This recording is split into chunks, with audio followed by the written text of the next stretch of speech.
या बातमीचे प्रायोजक आहे झमझम पार्क। सोलापुरात झमझम पार्क आपल्यासाठी घेऊन आले आहे अत्यंत कमी दरात ओपन प्लॉटची सुविधा, तेही महानगरपालिकेच्या हद्दीतील नई जिंदगी परिसरात। सगळ्याच नवरा बायकोंमध्ये भांडण वाद होत असतात, मात्र अनेकदा या भांडणातून लोक टोकाचे पाऊल उचलतात। छत्रपती संभाजीनगर जिल्ह्यातील वाळूज MIDC परिसरातील रांजणगाव शेणपुंजी येथील दत्तनगरमध्ये एक घटना समोर आली।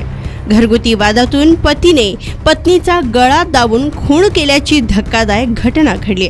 दरम्यान पतीने 4 वर्षाच्या मुलास घेऊन थेट पोलीस ठाणे गाठले आणि कॉलर उडवत मी पत्नीचा काटा काढल्याचं सांगत खून केल्याची कबुली दिली। तर सुनीता मदन बेडवाल वय 30 असे खून झालेल्या महिलेचे नाव असून मदन बाबूसिंग बेडवाल असे आरोपी पतीचे नाव आहे।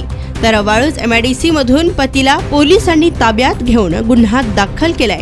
यावेळी पोलिसांनी दिलेल्या माहितीनुसार रात्री पती आणि पत्नीमध्ये जोरदार भांडण झाले होते आणि त्यानंतरच पतीने पत्नीचा गळा दाबून खून केलाय।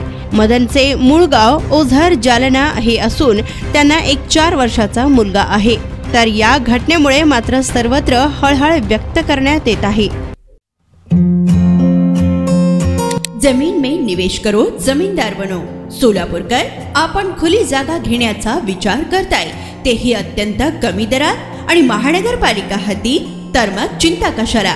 झमझम पार्क आपल्या परिवारासाठी घेऊन आली आहे नई जिंदगी परिसरात तब्बल 3 एकरचा ओपन प्लॉटचा खजिना। प्रशस्त रस्ते, अंतर्गत ड्रेनेज लाईन, स्ट्रीट लाईट, शाळा कॉलेजेस हे जवळ, 24 तास रहदारीचा परिसर, तसेच 80 फूट व 200 फूट रोड लगत विमानतळ जवळच असणारा हा भव्य प्रकल्प। आता मी नावाचा मालक नाही तर जमिनीचा मालकही होणार, तेही झमझम पार्क सोबत। बुकिंग सुरू। संपर्क 99 60 82 52 92।